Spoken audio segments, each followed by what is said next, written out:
So one of my followers on Twitter asked for an update on the wife PC. As you guys may or may not recall, I rearranged the airflow configuration because I was trying to avoid the default config, which is these fans blowing out and these fans sucking air in. I was trying to avoid the default config's tendency to accumulate dust rings on the front fan grill. So what I at first had planned to do was create a positive air pressure environment, but that didn't really help because anywhere where air was being drawn in, I was still getting that dust accumulation. So what I've gone with now is a single intake at the back.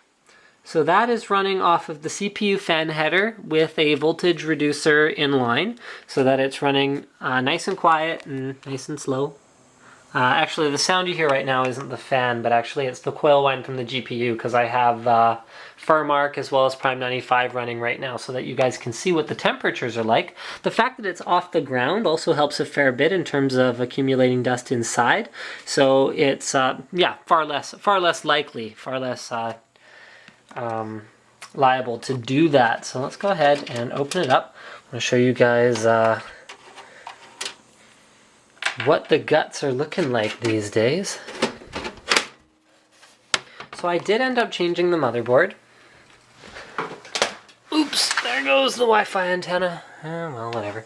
So I did end up changing the motherboard. Right now I've got an MSI Z68A GD80 in there. Nice high-end board. Robust cooling on the voltage regulator modules, which is good because I don't have a whole lot of cooling otherwise in this system. So the two top fans are disabled, they are off, and there are no fans in the front. So that is how I'm keeping those dust rings out. And I'm maintaining the positive air pressure just by having just one intake fan.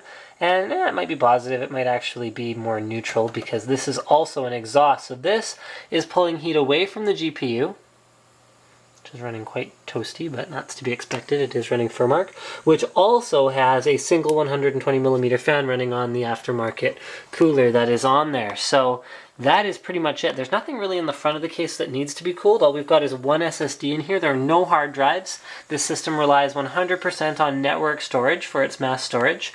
You can see the configuration of that video card. So there's a bunch of heat sinks and whatnot all over it. That's a 5870.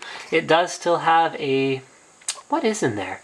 It's a 2600K, as well as 8 gigs of Linus Edition OCZ memory, an Osintech X Mystique, that's an older PCI sound card, as well as a gigabyte Wi-Fi Bluetooth card in there as well. So the config hasn't changed much. I just redid the motherboard, I unplugged all the fans, I switched the power supply around so that this would act as an exhaust for the hot air coming off of the graphics card because that's really, really toasty and I didn't want to blow it the other way up towards the CPU cooler because especially in a heavy load environment, running the CPU passive like that is pretty tough. It's really asking for a lot. Now bear in mind, guys, this system is not overclocked in any way. Sorry, I'm just adjusting something there.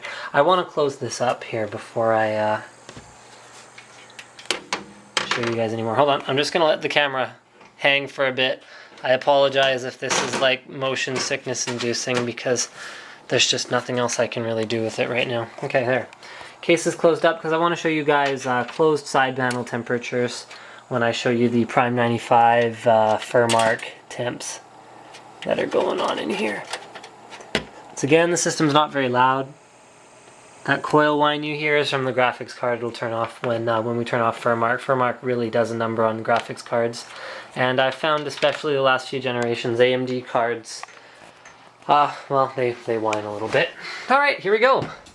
So, CPU temps with 8 threads of Prime 95 are around 60 degrees, which are super acceptable.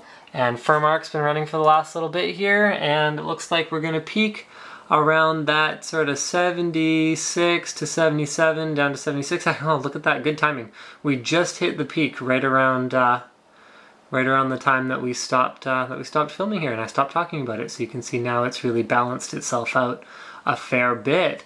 So I think that pretty much covers it. So the 5870 is more than happy running at around 75-80 degrees under load.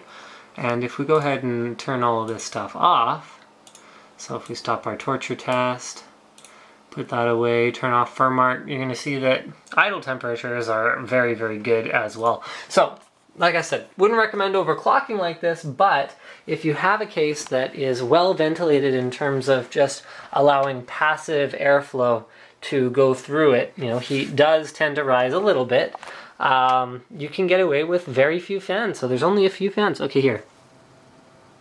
Much quieter now. That was that coil whine from the graphics card before. So very few fans. 120 mil, or sorry, 140 mil here, 120 mil in the power supply, and then that 120 mil directly on the video card, and that's about it. I mean, if you didn't have a video card and you had like a passive power supply like this X Series one from Seasonic here, you could get away with just a single cooling fan blowing air towards that heatsink, and that's about it. Remember guys, that CPU is technically not 100% passive because I do have that nearby fan blowing air at it, so I think that pretty much covers it. I think it's going to be a while before this settles down into an idle reading here, but whatever, you guys get the point. Thank you for checking out this update on my video blog, and don't forget to subscribe to Linus Tech Tips. Oh yeah, for those of you who are definitely going to ask, that's the Fractal Design Arc MIDI case. Love it.